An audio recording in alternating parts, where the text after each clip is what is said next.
कर्म के नियम का प्राथमिक ज्ञान।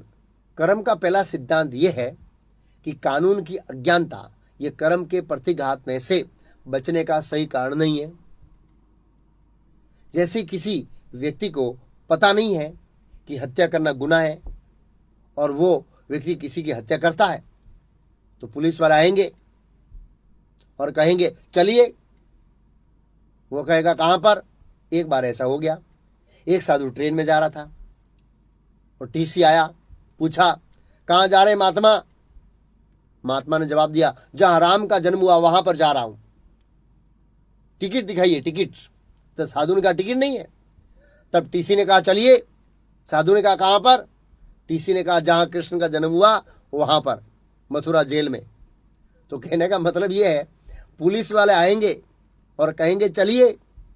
कहां पर। जहां कृष्ण का जन्म हुआ वहां पर, जेल में। वो कहेगा क्यों भाई। पुलिस वाला कहेगा आपने हत्या किया है, आपने किसी का मर्डर किया है। वो कहेगा साहब मुझे पता नहीं था कि ये गुनाह है। तो क्या पुलिस वाले छोड़ देंगे। नहीं छोड़ेंगे, नहीं छोड़ेंगे। अज्ञान में जो हम कर्म करते हैं उसका फल भी भोगना पड़ता है। इसलिए हमको जानना चाहिए कि पाप क्या है, पुण्य क्या है। क्योंकि प्रकृति के नियम बहुत जटिल और बड़े सूक्ष्म हैं। इसलिए भगवान ने मनुष्य को बुद्धि दी है जिससे वो ये समझ सके ये नीति नियम मनुष्यों के लिए है, पशुओं के लिए नहीं है। एक कुत्ता किसी व्यक्ति को काटता है तो पाप नहीं लगता है, अथवा एक कुत्ता ट्रैफिक लाइट को क्रॉस करता है तो पुलिस वाला उसे दंड नहीं देगा, क्योंकि वह जो नियम है, ट्रैफिक लाइट के नियम है, वो मनुष्यों के लिए। उदाहरण के लिए हम अमेरिका जाते हैं और वहां जाकर अमेरिका के नियम जाने बिना डॉलर इकट्ठा करने में पड़ जाते हैं। जब सूटकेस भरकर एयरपोर्ट पर आते हैं तो कस्टम ड्यूटी वाला कहता है साहब आप सूटकेस भरकर डॉलर भारत में नहीं ले जा सकते। हम पूछेंगे क्यों। वो कहेगा क्योंकि ये तो अमेरिका का नियम है। हम कहेंगे साहब हमको तो ये नियम पता नहीं था। तो कस्टम ड्यूटी वाले कहेंगे पता नहीं था तो जानना चाहिए ना, इकट्ठा करने में पड़ गया यहां आकर। ऐसे ही ये मनुष्य शरीर प्रकृति के नियम को जानने के लिए मिला है। वेदांत सूत्र में कहा अथातो ब्रह्म जिज्ञासा, ब्रह्म जिज्ञासा करनी चाहिए। अज्ञान में पाप से फल भुगतना पड़ता है। इसकी कथा महाभारत में है। एक मुंडक नाम का ऋषि था, झोपड़ी में रहता था। एक बार चोर लोग भागते भागते उस झोपड़ी में छुप गए। सिपाही लोग उसके पीछे गए। राजा ने सिपाही को उसकी झोपड़ी में से चोर लोगों को पकड़ा। सिपाही ने सोचा ये ऋषि है, इन चोर लोगों को ऋषि ने आश्रय दिया है, इसलिए उन्होंने ऋषि को भी कहा आप भी न्यायालय में चलो। न्यायाधीश ने ऋषि को सिर्फ फांसी के फंदे तक जाने का दंड दिया और ऋषि फांसी के फंदे तक जाकर आ गया। ऋषि ने न्यायाधीश के साथ कोई तर्क नहीं किया, क्योंकि न्यायाधीश तो राजे के नियमों के अनुसार सजा देता है। ऋषि सीधा यमराज के पास गया। यमराज को कहा मेरे अकाउंट खोलिए। यमराज ने चित्रगुप्त को आदेश दिया मुंडक ऋषि का अकाउंट खोलो। मुंडक ऋषि ने कहा मेरा क्या पाप है, मुझे क्यों फांसी के फंदे तक जाना पड़ा।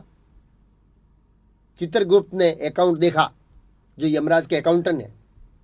चित्र का अर्थ है फोटो और गुप्त का अर्थ है सीक्रेट, अर्थात चित्रगुप्त मतलब गुप्त फोटोग्राफर। चित्रगुप्त गुप्त रूप से हमारे जीवन की मूवी उतारते हैं। उनके पास एक ऐसा कैमरा है जिसमें तारीख, समय और जगह का भी नाम आता है, और मरने से 1 मिनट पहले हमारे जीवन की पूरी मूवी फॉरवर्ड करके हमको बताते हैं देख बेटा तुमने जीवन में कितना घोटाला किया है। मुंडक ऋषि का अकाउंट देखा और कहा जब आप छोटे बालक थे तब छोटी छोटी तितलियों को कांटों से बीनते थे, इसके कारण आपको फांसी के फंदे तक जाना पड़ा। ऋषि ने कहा तब तो मैं बच्चा था, नादान था। यमराज ने कहा ठीक है नादान थे ना, इसलिए तो भगवान ने आपको टोकन रिएक्शन दिया है। आपको फांसी कहां दिया है? आपको किसी ने थप्पड़ मारा? नहीं मारा। आपको किसी ने हाथ भी नहीं लगाया, बस आपको फांसी के फंदे तक जाकर आना था। तो सारांश यह है कि हम अज्ञानता में कर्म करेंगे तो फिर भी हमको उसका फल भुगतना पड़ेगा। हमको मनुष्य शरीर मिला है, इसलिए शास्त्रों के अनुसार कर्म के सिद्धांत को समझने का प्रयास करना चाहिए। दूसरा कर्म का सिद्धांत है कि जब सब कुछ पूर्व निर्धारित होता है तो फिर कर्म क्यों करना। हम लोगों के घरों में और ऑफिसों में गीता सार के पोस्टर लगे हुए देखते हैं, पोस्टर जिसमें लिखा रहता है गीता सार, जो हुआ अच्छा हुआ, जो होगा अच्छा होगा। अगर जो होगा अच्छा होगा यही गीता सार है तो आप अपने बच्चों को स्कूल में क्यों भेजते हैं? बेचारे को खेलने दीजिए ना, जो होगा अच्छा होगा। और आप नौकरी क्यों करते हैं? शांति से सोते सोते टीवी देखिए, जो होगा अच्छा होगा। अगर वास्तव में भगवान कृष्ण ने भगवद गीता में ऐसा कहा होता तो अर्जुन तो युद्ध करना नहीं चाहता था। अर्जुन भी भगवान कृष्ण को कह सकता था, आप कह रहे हैं जो होगा अच्छा होगा, तो चलो वापस घर चलते हैं, युद्ध क्यों करें? जो होगा अच्छा होगा। अगर जो हुआ अच्छा हुआ यही गीता सार है तो हम एक काम करते हैं, जिसने ये कैलेंडर बनवाया है या जिसने ये सूत्र लिखा है उसको गोली मार देते हैं, शुम। फिर कहेंगे जो हुआ अच्छा हुआ, आपने लिखा है।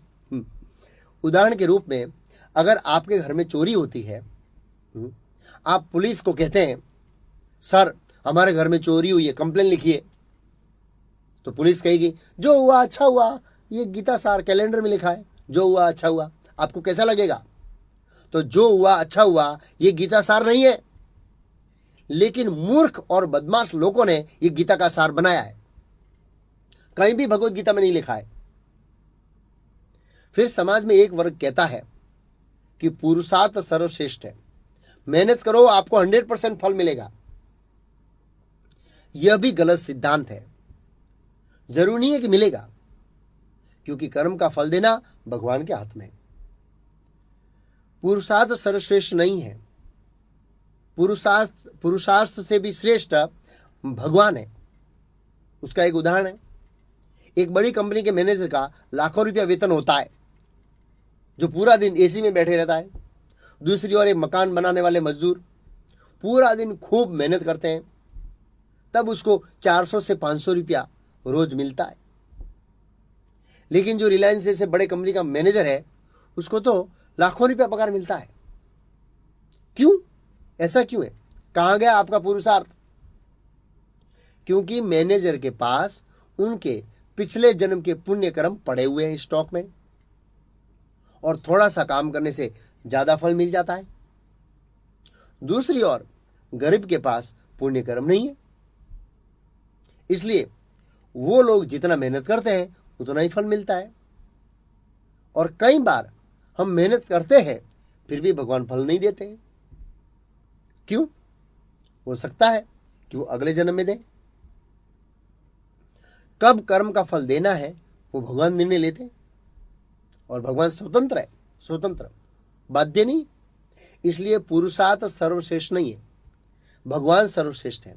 इसका मतलब ये नहीं कि हमें मेहनत नहीं करनी चाहिए अथवा प्रयास नहीं करना चाहिए। प्रयास करना चाहिए, मेहनत करनी चाहिए, लेकिन उसके बाद भगवान जो फल दे उसको स्वीकार करना चाहिए। फिर है अच्छे बुरे कर्म एक दूसरे को मिटा नहीं सकते हैं।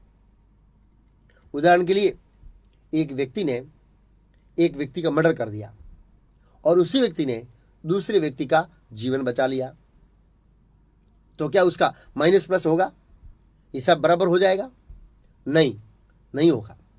भगवान ने भगवद गीता में कहा है, अगर आप पाप करेंगे तो उसका फल मैं आपको दूंगा, अगर आप पुण्य करेंगे उसका फल भी मैं आपको दूंगा, दोनों का फल दूंगा मैं आपको, अर्थात दोनों का फल हमको मिलेगा। सारांश यह है कि अच्छे बुरे कर्म माइनस प्लस नहीं कर सकते, अच्छे कर्म का फल अच्छा मिलेगा और बुरे कर्म का फल बुरा मिलेगा। फिर है कर्म की प्रतिक्रिया में से मुक्त होने के लिए अकर्म करना चाहिए, यानी ऐसा कर्म जिसका कोई फल बनता नहीं है। इसके बारे में हम आगे समझेंगे।